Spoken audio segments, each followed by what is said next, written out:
ವೈಭವ್ ಸೂರ್ಯವಂಶಿಗೆ ಈಗಲೇ ಉಪನಾಯಕನ ಪಟ್ಟ.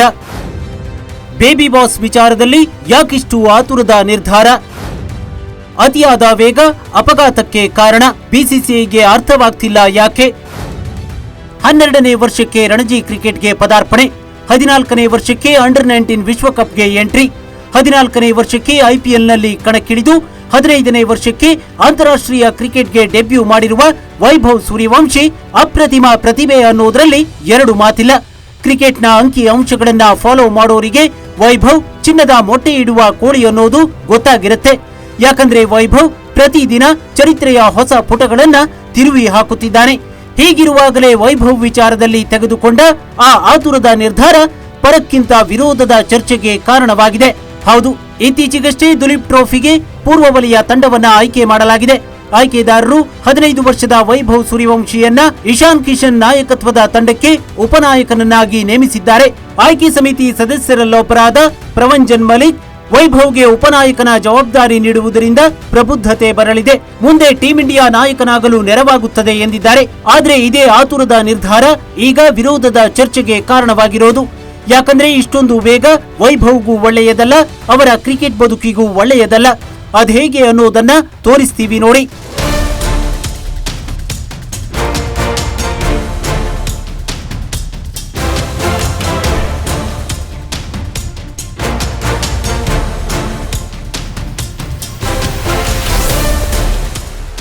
ವೈಭವ್ ಪ್ರತಿಭೆಯನ್ನ ಯಾರು ಯಾವ ಕಾರಣಕ್ಕೂ ಅನುಮಾನಿಸುವುದಿಲ್ಲ, ಅನುಮಾನಿಸುವಂತೆಯೂ ಇಲ್ಲ. ಆದರೆ ಕ್ಯಾಪ್ಟನ್ಸಿ ಅಥವಾ ವೈಸ್ ಕ್ಯಾಪ್ಟನ್ಸಿ ಅನ್ನೋದು ಕೇವಲ ಜವಾಬ್ದಾರಿಯಲ್ಲ, ಅದು ಅನುಭವದಿಂದ ಸಿಗುವ ಜವಾಬ್ದಾರಿ. ಆನ್ ಫೀಲ್ಡ್ ನಲ್ಲಿ ಎದುರಾಳಿಗಳ ನಡೆಯನ್ನ ಗಮನಿಸುವ, ಎದುರಾಳಿಗಳ ವೀಕ್ನೆಸ್ ಅರ್ಥೈಸಿಕೊಳ್ಳುವ, ಒತ್ತಡದಲ್ಲಿ ಶಾಂತತೆ ಕಾಪಾಡಿಕೊಳ್ಳುವ ಸಾಮರ್ಥ್ಯ 15 ವರ್ಷದ ಒಬ್ಬ ಯುವ ಕ್ರಿಕೆಟಿಗನಿಗೆ ಬೈ ಬರ್ತ್ ಬರೋದಿಲ್ಲ, ಅಥವಾ ಒಂದೆರಡು ಅಂತಾರಾಷ್ಟ್ರೀಯ ಪಂದ್ಯವಾಡಿದ ಮಾತ್ರಕ್ಕೆ ದಕ್ಕೋದಲ್ಲ. ನಾಯಕತ್ವಕ್ಕೆ ಬೇಕಾದ ಕಾರ್ಯತಂತ್ರದ ಪರಿಪಕ್ವತೆ ನೂರಾರು ಪಂದ್ಯಗಳ ಸೋಲು ಗೆಲುವಿನ ಅನುಭವದಿಂದ ಸಿದ್ಧಿಸುವಂತಹದ್ದು. ಈಗ ತಾನೇ ಕ್ರಿಕೆಟ್ ಲೋಕದಲ್ಲಿ ಅಂಬೆಗಾಲಿಡುತ್ತಿರುವ ವೈಭವ್ ತಮ್ಮ ಕ್ರಿಕೆಟ್ ಬದುಕಿನ ಬಗ್ಗೆ ಗಮನ ಹರಿಸಬೇಕು. ಇಂಥ ಸಮಯದಲ್ಲಿ ಬೇಬಿ ಬಾಸ್ ತಂಡದ ನಿರ್ಧಾರಗಳನ್ನ ಅರ್ಥೈಸಿಕೊಳ್ಳುವ ಮಾನಸಿಕ ಒತ್ತಡದ ಜವಾಬ್ದಾರಿ ಹೊರಬೇಕಾಗಿ ಬಂದಿದೆ. ಒಬ್ಬ ಯುವ ಬ್ಯಾಟ್ಸ್ಮನ್ ಇನ್ನು ತನ್ನದೇ ಆದ ಬ್ಯಾಟಿಂಗ್ನ ಸೂಕ್ಷ್ಮ ವ್ಯತ್ಯಾಸಗಳನ್ನ ಕಲಿಯುತ್ತಿರುವಾಗ ಎಲ್ಲಿ ಫೀಲ್ಡಿಂಗ್ ಮಾಡಬೇಕು, ಯಾವ ಬ್ಯಾಟರ್ಗೆ ಹೇಗೆ ಬೌಲಿಂಗ್ ಮಾಡಿಸಬೇಕು ಅನ್ನೋದರ ಕುರಿತು ಈಗಲೇ ಯೋಚನೆಗೆ ಬೀಳುವುದು ಆತನ ಸಹಜ ಬೆಳವಣಿಗೆಗೆ ಅಡ್ಡಿಯನ್ನುಂಟು ಮಾಡುತ್ತೆ. ವೈಭವ್ಗೆ ಉಪನಾಯಕನ ಪಟ್ಟ ಕಟ್ಟಿದ ಆಯ್ಕೆದಾರರು ಭವಿಷ್ಯದ ನಾಯಕನನ್ನಾಗಿ ರೂಪಿಸುತ್ತಿದ್ದೇವೆ ಎನ್ನುತ್ತಿದ್ದಾರೆ. ಅಂದ್ರೆ ಕೇವಲ 15 ವರ್ಷದ ವೈಭವ್ನನ್ನ 18ನೇ ವರ್ಷಕ್ಕೆ ಟೀಂ ಇಂಡಿಯಾಕ್ಕೆ ನಾಯಕನನ್ನಾಗಿ ನೇಮಿಸ್ತಾರಾ ಅನ್ನೋ ಪ್ರಶ್ನೆ ಉದ್ಭವವಾಗಿದೆ.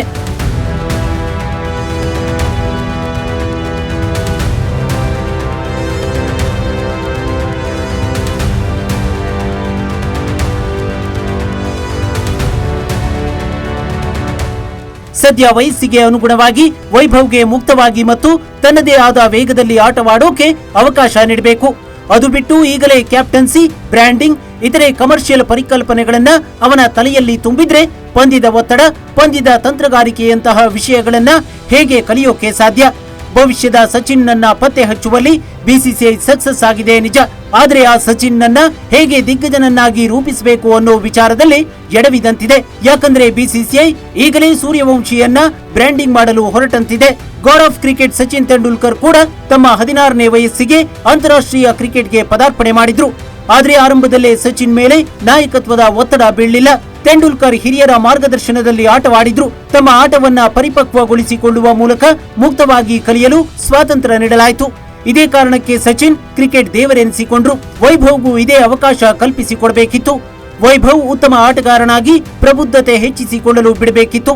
ಈಗಲೇ ನಾಯಕತ್ವ, ಉಪನಾಯಕತ್ವದ ಅನಗತ್ಯ ಹೊರೆಯನ್ನ ವೈಭವ್ ಮೇಲೆ ಹೇರುವ ಅಗತ್ಯವಿರಲಿಲ್ಲ. ಆತುರ ಪಡದೆ ಸರಿಯಾದ ಸಮಯಕ್ಕಾಗಿ ಕಾಯುವವರಿಗೆ ಮಾತ್ರ ಯಶಸ್ಸು ಸಿಗುತ್ತೆ. ಕೇವಲ ಸಸಿಗಳು ಮಾತ್ರ ರಾತ್ರೋರಾತ್ರಿ ಬೆಳೆಯಬಹುದು, ಆದ್ರೆ ಮರುದಿನವೇ ಬಲವಾಗಿ ಬೀಸಿದ ಗಾಳಿಗೆ ಆ ಸಸಿಗಳು ನೆಲಕಚ್ಚಬಹುದು. ಅಂದ್ರೆ ಒಂದು ಆಲದ ಮರವನ್ನ ಬೆಳೆಸಲು ವರ್ಷಗಳೇ ಬೇಕಾಗತ್ತೆ ಅನ್ನೋದನ್ನ ಬಿಸಿಸಿಐ ಅರ್ಥ ಮಾಡಿಕೊಳ್ಬೇಕಿತ್ತು. ವೈಭವ್ಗೆ ನೀಡಲಾಗಿರುವ ಉಪನಾಯಕತ್ವದ ಜವಾಬ್ದಾರಿಯಿಂದ ಹೊರಗಿಡಬಹುದಿತ್ತು. ಆದ್ರೆ ಬಿಸಿಸಿಐ ಕೂಡ ವೈಭವ್ ಭವಿಷ್ಯಕ್ಕಿಂತ ತನ್ನ ಬ್ರ್ಯಾಂಡಿಂಗ್ ಬಗ್ಗೆಯೇ ಹೆಚ್ಚಿನ ಗಮನ ಹರಿಸಿದಂತಿದೆ. ಈ ಬ್ರ್ಯಾಂಡಿಂಗ್ ಹುಚ್ಚಿಗೆ ವೈಭವ್ ಕ್ರಿಕೆಟ್ ಬದುಕಿಗೆ ಅಡೆತಡೆ ಎದುರಾಗದಿರಲಿ ಅನ್ನೋದೇ ನಮ್ಮ ಆಶಯ. Sanjay Naik, news desk, Ashwavega news.